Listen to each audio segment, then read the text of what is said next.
Irmãos, vamos agora ouvir a exposição da palavra de Deus, abrindo a Bíblia em 1 de Pedro,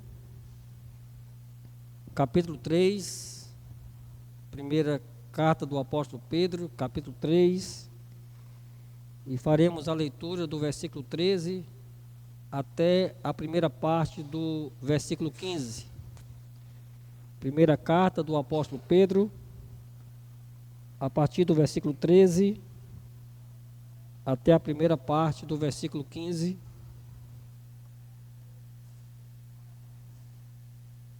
Semana passada nós pregamos até o 12. Primeira carta do apóstolo Pedro, capítulo 3, verso 13. E a leitura será até a parte A do versículo 15.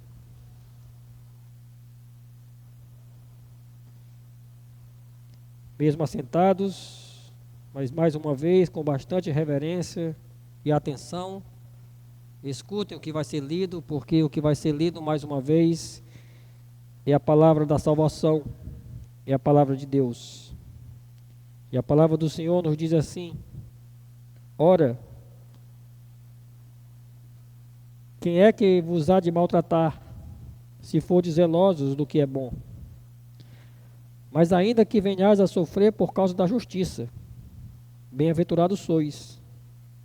Não vos amedronteis, portanto, com as suas ameaças, nem fiqueis alarmados. Antes, santificai a Cristo como Senhor em vosso coração. Amém. Vamos orar. Senhor Deus e Pai, nós queremos mais uma vez te agradecer por esse privilégio que temos de ouvir a Tua voz nos nossos dias. Através dos textos que já foram lidos nesta manhã, e também agora, Pai, que ouviremos a Tua voz nesse texto que será pregado, através da pregação.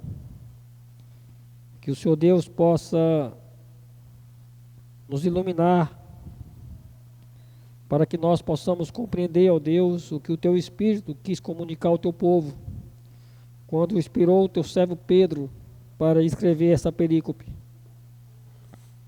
Que o Senhor Deus possa usar a minha vida, possa usar a minha instrumentalidade, para que a Tua igreja seja edificada dessa manhã, mesmo diante das minhas limitações, ó Deus. É a Tua palavra que será lançada. E que essa boa semente, Deus, possa alcançar os corações. Que o coração da igreja possa estar preparado para receber a boa semente. Que o Senhor Deus aplique essa palavra em todos os nossos corações. Que o Senhor Deus nos dê ouvidos de fato para ouvir o que diz o Evangelho. E que nós possamos sair daqui, ó Deus, com esperança, consolo, paz, e com a vontade, no mínimo, de sermos mais santos, estarmos mais na Tua presença. Que assim o Senhor nos ajude, abençoando com esse entendimento aos homens, às mulheres, os jovens e as nossas crianças, ó Deus, que pela Tua vontade, pela Tua graça, ficam como parte da igreja, para ouvir a Tua voz. E sabemos que mesmo, ó Deus, sendo crianças, podem ser alcançados pelo poder da Tua palavra. É a Tua palavra, Deus, é o Teu poder.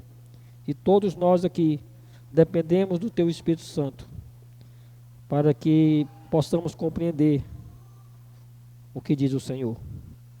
Que o Senhor assim abençoe tanto a esse que fala, como a todos que escutam. É que eu te peço, ó Pai Santo, em nome de Jesus, amém. Crianças, de que vocês têm medo? O que é que assusta vocês? Talvez vocês não tenham medo do bicho-papão.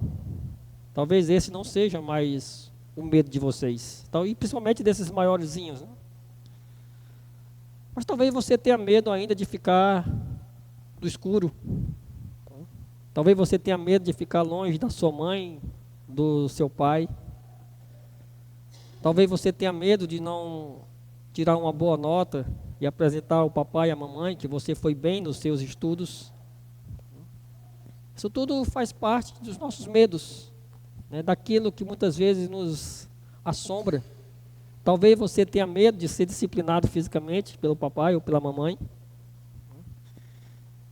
Talvez os seus medos sejam variados, né?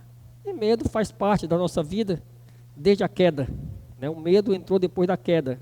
É bom que nós possamos lembrar disso. O medo é uma consequência da queda, é uma consequência do nosso pecado. O primeiro a ter medo foi Adão, quando viu que Deus se aproximava dele e ele fugiu. Mas não só as crianças têm medo, mas nós adultos também. Temos muitas vezes medo de uma enfermidade. Temos muitas vezes medo de não realizar aquela tarefa que temos que realizar lá no seu emprego, lá no seu trabalho. Tem medo de prestar conta para alguém. Às vezes tem medo da sogra, do sogro. Nossos medos são variados, irmãos. Mas muitas vezes os nossos medos estão voltados para as coisas e para os homens. E muitas vezes os nossos medos não estão voltados para Deus.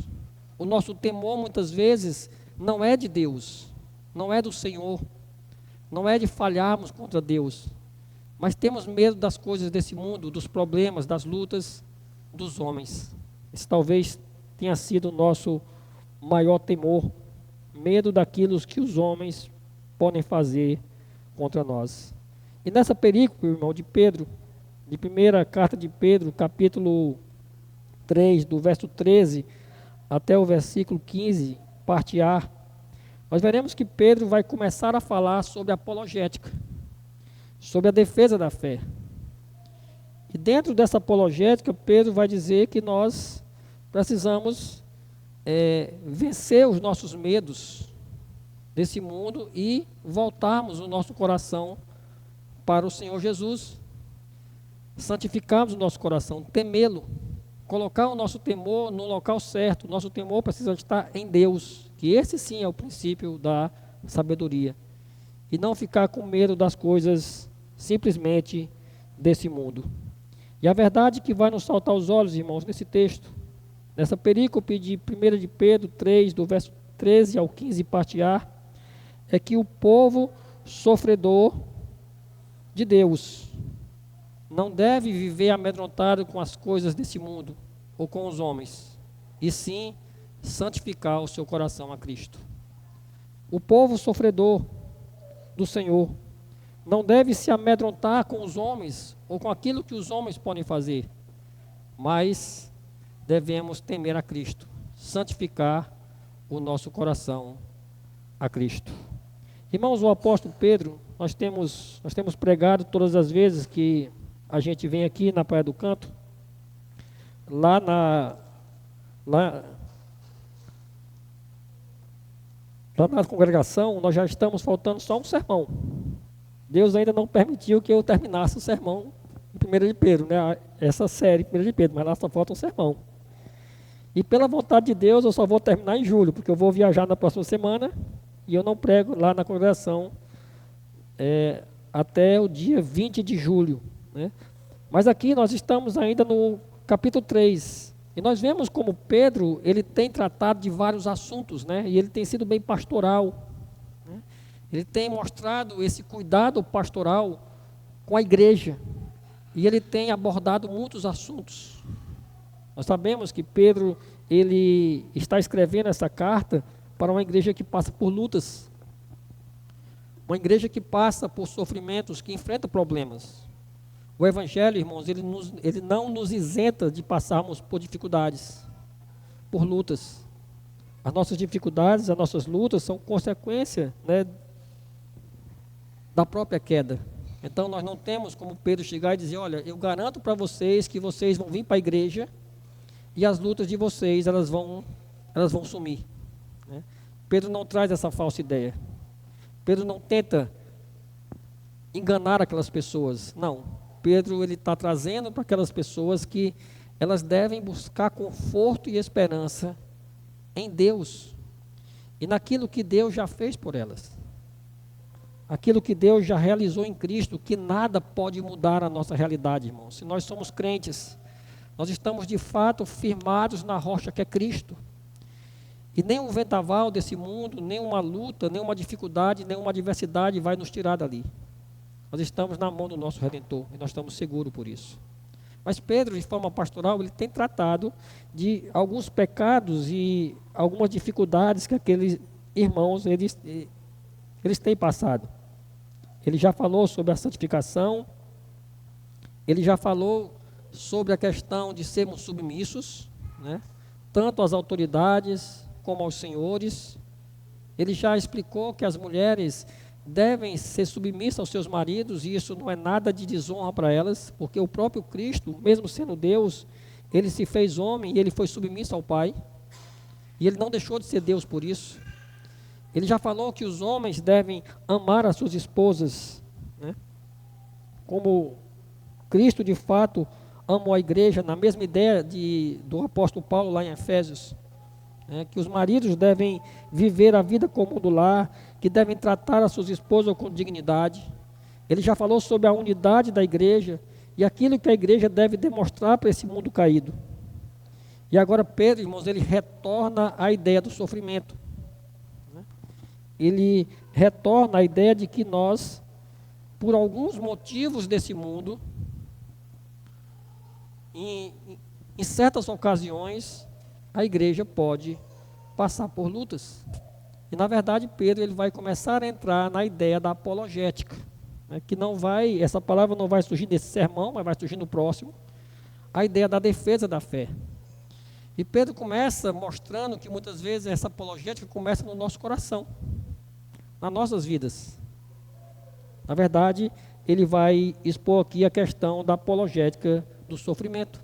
E muitas vezes na defesa da fé, e muitas vezes nessa defesa que nós temos que exercer nesse mundo em relação ao cristianismo, nós podemos sofrer represálias.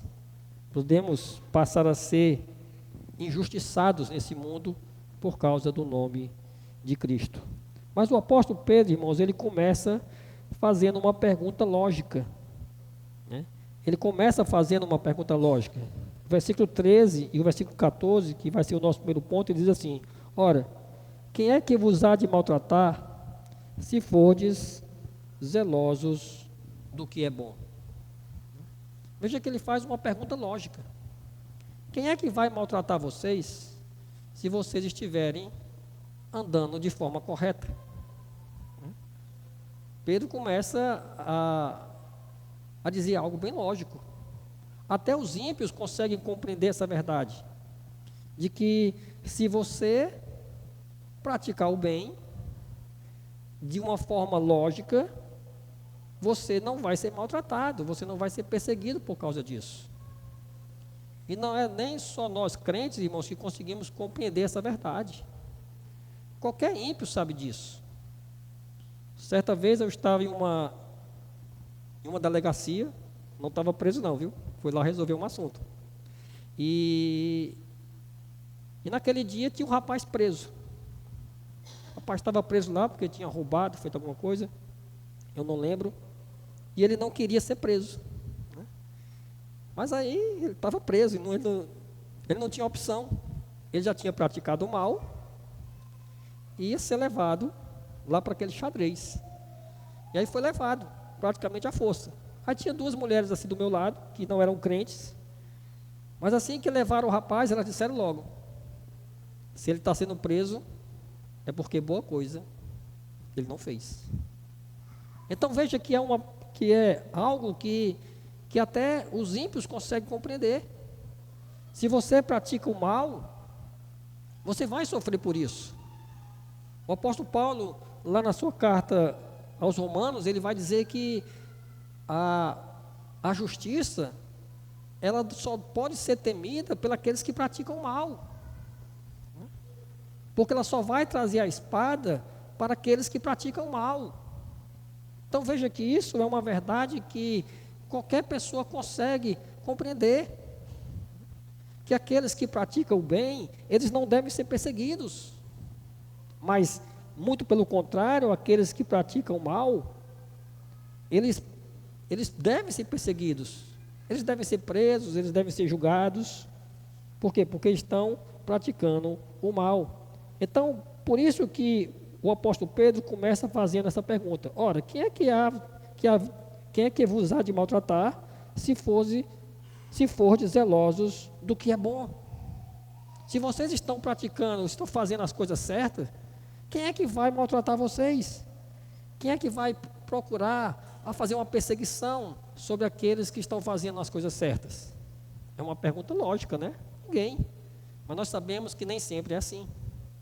Nós sabemos que o mundo caído nem sempre vai acontecer dessa forma. É por isso que essa palavra, essa pergunta de Pedro, é uma pergunta proverbial. Proverbial por quê? Porque ela expressa uma verdade universal, mas que nem sempre acontece. Nem sempre porque você vai praticar o bem, você não vai ser perseguido. Mas a sua vida, irmãos, em meio a uma luta constante para fazer o bem, porque nós fomos chamados para isso. Nós fomos chamados para sermos santos. Nós fomos chamados para sermos santos irrepreensíveis, porque estamos em Cristo. Porque estamos em Cristo. E essa nossa vida sempre vai gerar essas perguntas. Como, por exemplo, em um velório de um crente. Em um velório de um crente, algum ímpio pode ir a um funeral de um crente, e quando chega lá, ele fazer uma pergunta: por que é que esses crentes estão tristes, mas eles não estão desesperados? Né? Porque eles estão vendo algo diferente ali. Muitas vezes o crente está sem emprego, e algum ímpio pode ver aquela situação daquele crente sem emprego, mas que ele não perde a paz, ele não perde a esperança em Cristo. Os crentes praticam o bem, irmãos, e essa vida do crente pode gerar essas perguntas. Mas nós sabemos, irmãos, que a igreja, mesmo praticando o bem, ela pode ser perseguida. Lá em Atos dos Apóstolos vai dizer que a igreja, ela contava com a simpatia de todos, né? Contava com a simpatia de muitas pessoas.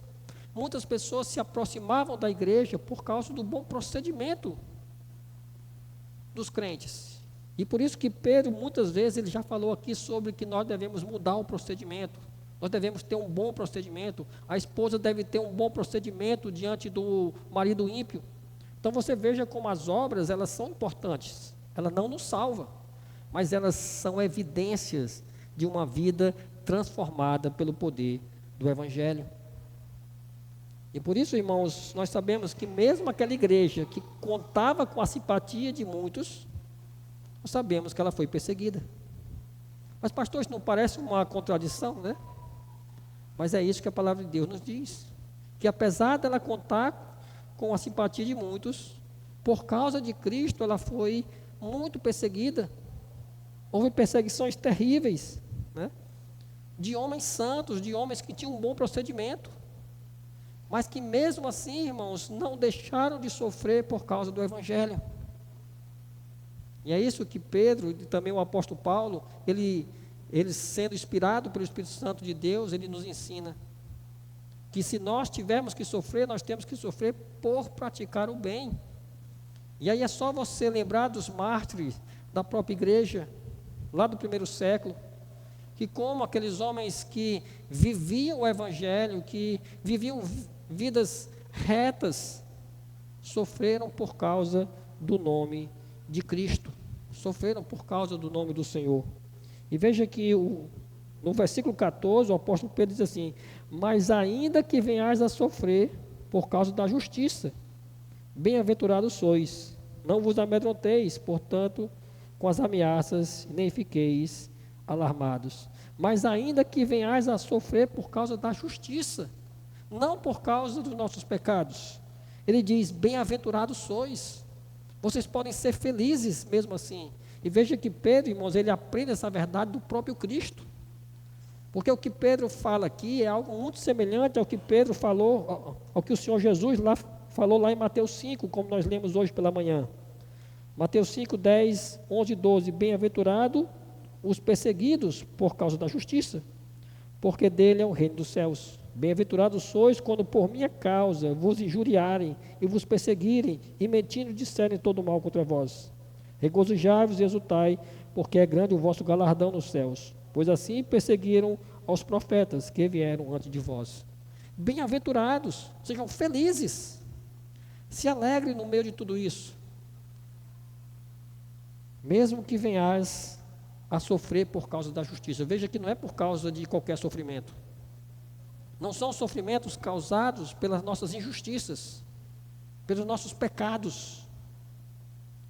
Porque nós podemos sofrer sim por causa dos nossos pecados, pelas consequências dos nossos atos de transgressão contra a lei de Deus.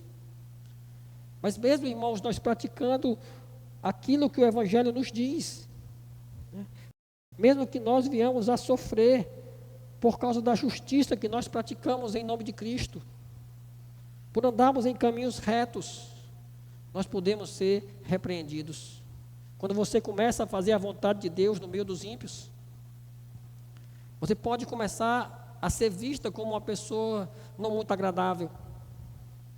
Quando você começa a expor que você é crente, que a sua vida foi transformada por Cristo, pode ser que os seus amigos ou seus familiares não comecem a lhe convidar tanto assim para os jantares, almoços, churrascos. Por quê? Por causa de Cristo. Quantas pessoas são perseguidas em seus próprios trabalhos por causa de Cristo, por honrar o nome de Cristo. Eu conheci um menino que ele perdeu o emprego porque ele não queria mais mentir no seu trabalho depois que ele se converteu, porque era prática do seu patrão orientá-lo para que ele mentisse, para que os problemas daquela empresa pudessem ser resolvidos. Mas quando ele encontrou Cristo, ele sabia que aquilo ali era pecado, e ele tinha que agora praticar a justiça de Cristo que foi imputado sobre sua vida, uma transformação de vida. Mas mesmo assim, irmãos, o apóstolo Pedro diz que nós podemos ser bem-aventurados quando nós sofremos por causa do Senhor Jesus. Como tem sido a nossa vida cristã, né? Como tem sido a nossa carreira cristã nesse mundo cheio de trevas, onde muitas vezes nós passamos tempos sem sofrimento. Nós sabemos que nós aqui estamos longe de sofrer como esses irmãos que sofriam aqui na época de Cristo, na época de Pedro. Nós não temos uma perseguição aberta. Nós temos liberdade, por exemplo, de vir aqui nessa manhã, no dia do Senhor, estarmos juntos como igreja, cantarmos a todo pulmão, louvarmos a Deus, orarmos, participarmos da comunhão dos santos, ouvirmos a pregação da palavra, e nós temos certeza que a polícia não vai entrar pelas portas e vai nos prender por isso. Então veja, nós temos uma liberdade ainda, mas a que preço, né? Por que é que o nosso governo não se levanta diretamente contra a igreja? Talvez porque a igreja ainda não tenha denunciado os pecados dessa nação. Talvez a igreja não tenha ainda se levantado contra aquilo que ela precisa se levantar. Talvez porque a palavra pecado, como ela tem ficado cada vez mais escassa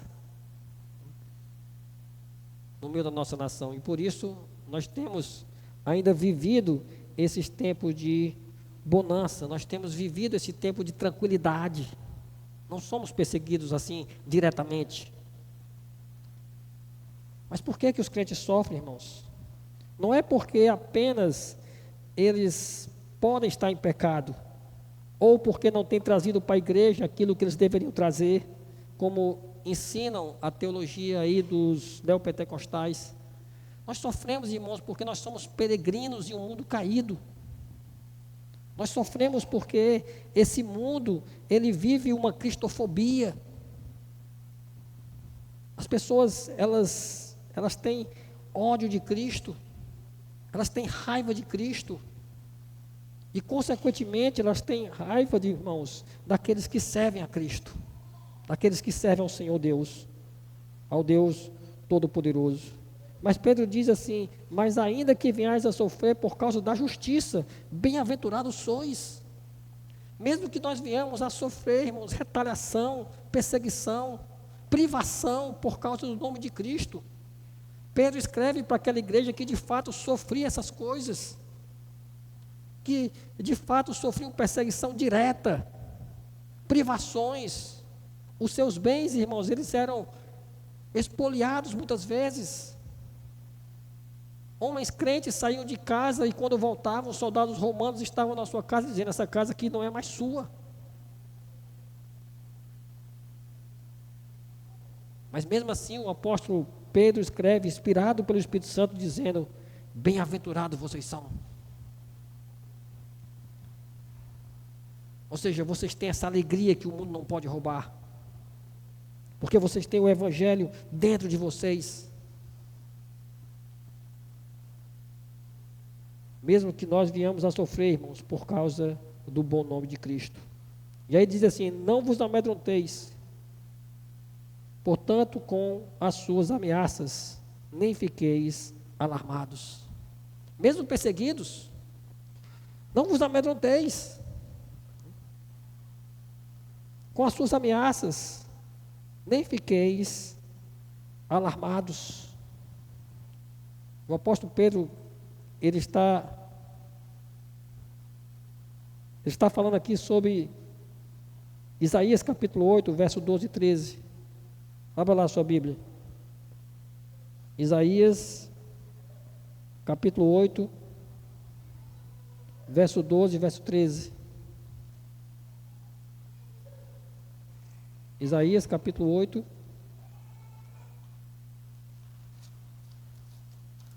verso 12 e versículo 13.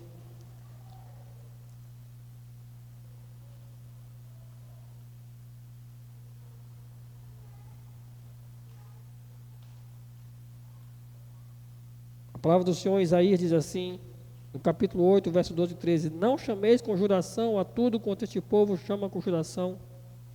Não temais o que ele teme, nem temeis isso por temível. Ao Senhor dos Exércitos, a Ele santificai, seja Ele o vosso temor, seja Ele o vosso espanto. O contexto aqui, irmãos, é que os assírios estavam se aproximando. Aquele povo terrível que nós vimos lá no livro de Jonas, estavam sendo levantados por Deus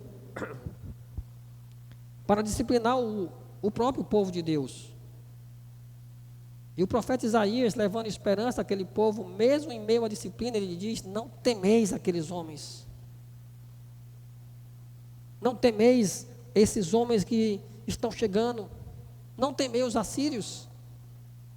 Nós não precisamos, irmãos, ter medo dos homens. E o apóstolo Pedro, ele fala exatamente aquilo que Isaías falou, só que com outras palavras. Ele diz: não vos amedronteis, portanto, com as suas ameaças. Não temam, irmãos, o que os homens podem fazer. Não fiquem alarmados com isso. Veja que o perigo lá era de uma destruição iminente. Os assírios eram conhecidos por aqueles povos, e eram povos terríveis. Eram conhecidos pelo povo de Deus, e eram povos terríveis, era um povo terrível. Um povo perverso, um povo que não respeitavam leis, que não tinham misericórdia. Mas eles eram apenas instrumento do Senhor para trazer disciplina sobre o seu próprio povo. E por isso, o temor do povo de Deus, lá em Isaías, não deveria ser em relação aos assírios, mas em relação ao Senhor. Não são os homens, irmãos, que devem nos amedrontar.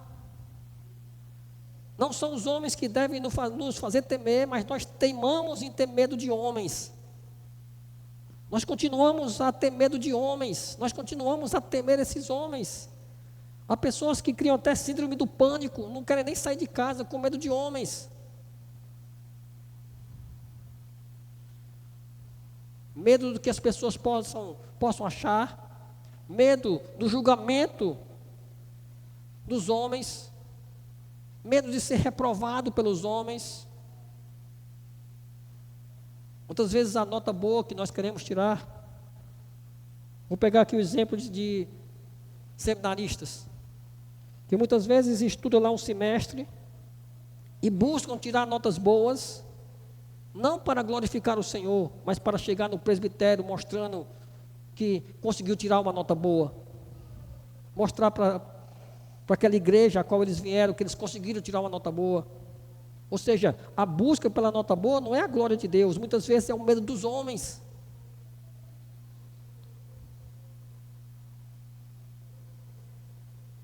É o medo de você não conseguir realizar uma tarefa lá na sua empresa, apresentar um relatório, como se você não soubesse que Deus está no controle de tudo e de todos.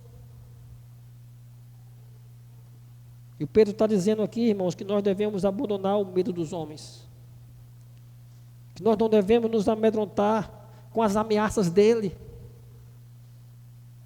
não devemos ficar amedrontados, alarmados com isso, na própria política. Quantas vezes, irmãos, nós confiamos nos homens, quando nós olhamos para a política do nosso Brasil? Há uns 2 anos atrás houve eleição. Quantos crentes estiveram angustiados com medo que um certo candidato fosse eleito? Quantos crentes até colocaram toda a esperança no outro candidato que estava sendo o atual presidente naquela época, e colocaram toda a sua esperança naquele homem e ele não foi eleito. E ao mesmo tempo tinham medo que um outro governo chegasse ao poder. Ficavam amedrontados. Talvez ainda seja o nosso medo hoje. Quanto tempo esse governo vai passar aí, nesse poder? Irmãos, não é os homens que nós devemos temer. O apóstolo Pedro diz que nós não devemos ficar amedrontados com as suas ameaças, nem ficar alarmados. Não é com medo de um governo que nós devemos ficar preocupados com o futuro dos nossos filhos. O que será amanhã? Quanto tempo teremos que aguentar? O Senhor sabe. O Senhor Deus sabe todas as coisas. E nós precisamos compreender, irmãos, que não importa quem está no poder, foi Deus que o colocou lá. Temos a nossa responsabilidade, sim. Sabemos que existe a responsabilidade humana e a soberania de Deus. Mas muitas vezes nós olhamos mais para a nossa responsabilidade do que para a soberania do Senhor. E nos esquecemos que o Senhor Deus de toda a eternidade, antes da fundação do mundo, Ele decretou todas as coisas. Inclusive que nós teríamos o governo que nós temos hoje. E é por isso que nós não precisamos temer os homens, irmãos. Porque nós estamos na mão de um Deus que é todo poderoso. Nós estamos na mão de um Deus que governa todas as coisas. Nós estamos na mão de um Deus que tudo quanto acontece hoje, Ele decretou e nada pode mudar os seus decretos. Isso deve trazer paz ao seu coração nessa manhã. Eu não sei quais são os seus medos. Eu não sei quais são as suas preocupações.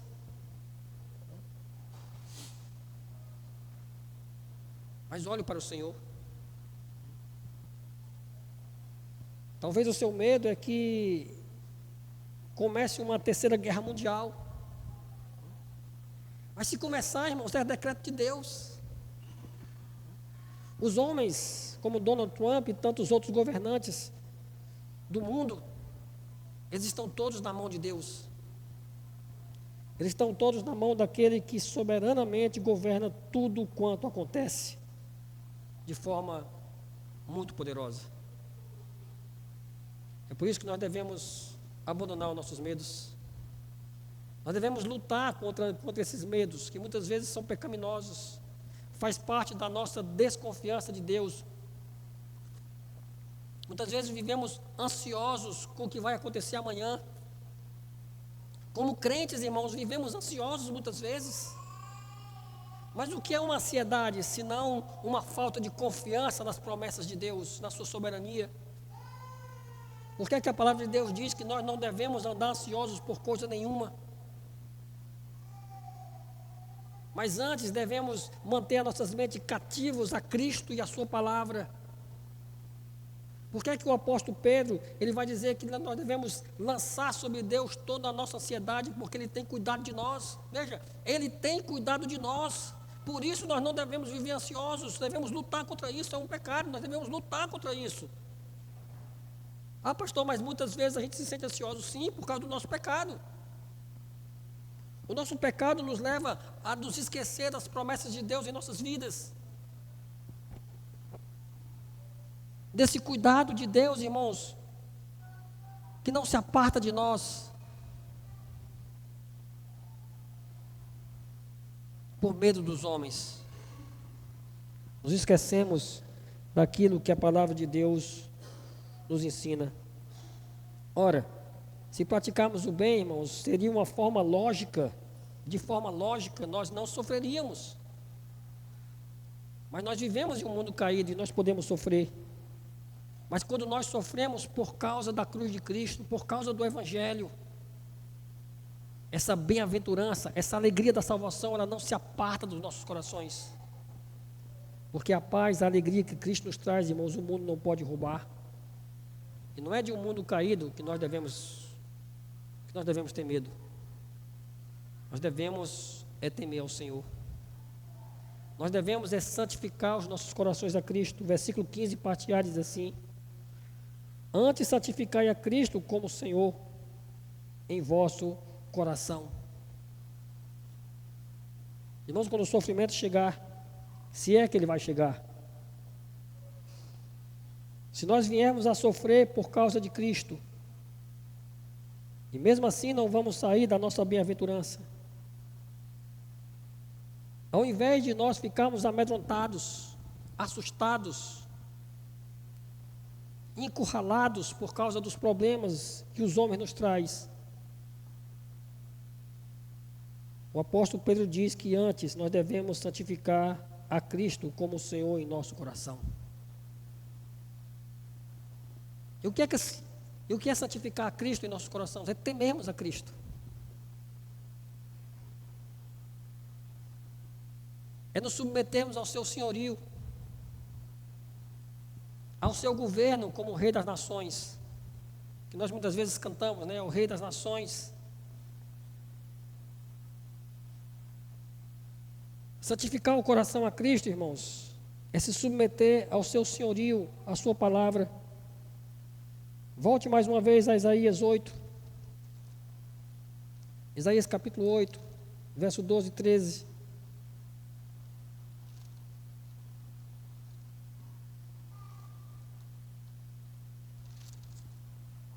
Isaías capítulo 8, verso 13, verso 12 e 13, ele diz assim: não chamei conjuração a tudo quanto este povo chama conjuração. Não temais do que ele teme, e nem temeis isso por temível. Ao Senhor dos Exércitos, a Ele santificai, seja Ele o vosso temor, seja Ele o vosso espanto. Ao Senhor dos Exércitos santificai. E Pedro está trazendo, irmãos, essa verdade da antiga aliança, a qual Isaías escreve para aquele povo lá do Antigo Testamento, que estava amedrontado com a chegada dos assírios. E nós já vimos aqui que Pedro, irmãos, ele é um teólogo bíblico-teológico. Ele faz teologia bíblica. Quantas vezes nós já vimos que ele pegou promessas da antiga aliança e ele aplicou na nova aliança? Porque somos o mesmo povo, temos o mesmo Deus, somos alvos das mesmas promessas, da mesma graça, da mesma misericórdia sobre nossas vidas.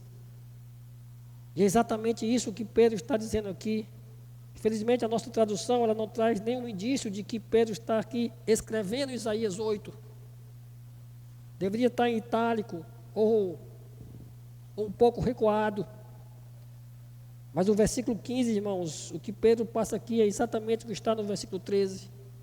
Quando Isaías diz que ao Senhor dos Exércitos, a Ele temei. Pedro está dizendo, antes santificai a Cristo como Senhor em vosso coração. Santificai ao Senhor dos Exércitos, que é o Senhor Jesus Cristo em nossos corações. É a Ele que nós devemos temer. É a Ele que nós devemos, irmão, nos submeter ao seu senhorio. É para Ele que nós devemos olhar nos momentos de lutas angustiantes, dificuldades. Seja no momento ao qual os nossos casamentos podem estar passando por alguma tribulação, seja uma luta contra um filho rebelde, seja uma dificuldade lá no seu emprego, seja uma enfermidade que bata em sua porta, nós devemos lembrar que nós temos a Cristo como o nosso Senhor e Redentor, e os nossos corações devem estar voltados para eles, abandonar o medo de homens cada vez mais, lutar contra esse medo dos homens, contra as dificuldades que podem surgir, contra os governos humanos que são levantados pelo próprio Deus. É a Cristo que nós devemos santificar os nossos corações. E veja um exemplo disso lá em João capítulo 20. Evangelho de João capítulo 20. Do 26 ao 29.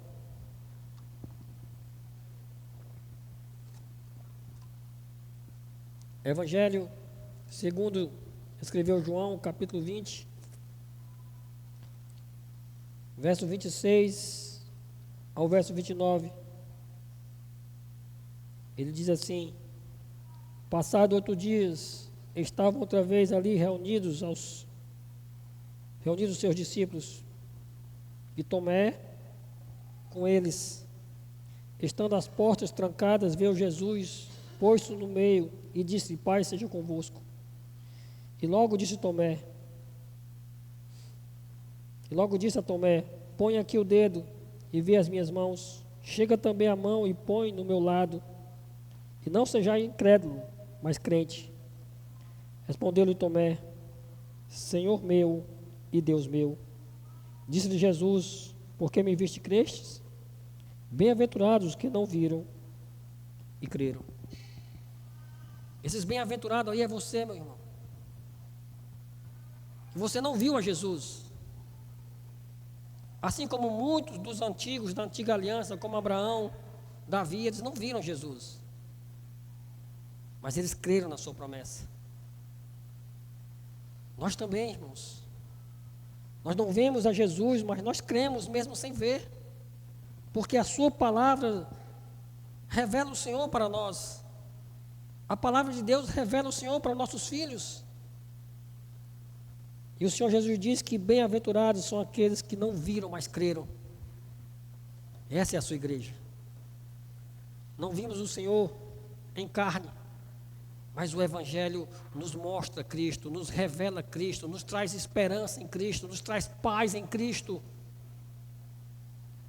Mas Tomé, irmão, santificou seu coração no Senhor.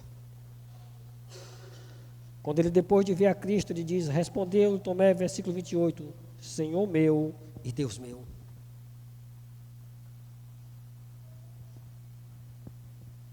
O que Cristo é para você nessa manhã? Aonde você tem colocado o seu coração? Onde está de fato a sua esperança? Será que você escuta de Cristo, você lê de Cristo, você ouve as pregações e você lembra: Ele é o meu Senhor e o meu Deus, e por isso eu tenho paz. É a Ele que eu tenho que glorificar com os meus atos, com as minhas ações, com as minhas decisões. As minhas decisões não devem ser pautadas com medo dos homens. Os meus esforços não devem ser pautados naquilo que os homens acham, mas do meu Senhor e Deus. As crianças devem obedecer ao seu papai e à sua mamãe, não apenas com medo de uma disciplina física, crianças, mas porque vocês têm a Cristo como Senhor e Deus da vida de vocês. Você tem que ser um bom funcionário, não para que o seu patrão lhe faça elogios apenas, Não para que você tenha apenas um aumento em seu salário, mas porque você tem a Cristo como seu Senhor e Deus. Até o nosso voto, irmãos, quando vamos votar para eleger um governo, não é apenas para o homem que nós devemos olhar, mas nós devemos santificar os nossos corações. Não devemos votar com medo apenas de um certo partido, de uma filosofia, de uma ideologia caída, mas saber que há um Deus que governa todas as coisas. Há um Cristo que reina sobre todas as coisas. E diante disso, irmãos, nós abandonamos o medo dos homens. Mesmo que se eles nos perseguirem, mesmo que surgirem problemas, lutas, repreensões, nós devemos nos alegrar por causa de Cristo. Nós devemos nos alegrar porque os nossos maiores problemas, as nossas maiores lutas, a maior barreira que se levantou diante de nós, foi vencida pelo nosso Redentor lá na cruz. E essa mesa nos lembra o que Ele fez por nós, que Ele morreu no nosso lugar. Então, irmãos, olhe para Cristo, entregue seu coração a Ele, abandone o medo dos homens, o que os homens podem fazer. A palavra do Senhor diz que nós não devemos temer aqueles que só podem matar o corpo, mas antes devemos temer aquele que pode matar tanto o corpo quanto a alma. E esse é o nosso Senhor. E é a Ele que nós devemos temer. E é por isso que nós, em meio às lutas, temos paz em nosso coração. O povo sofredor de Cristo,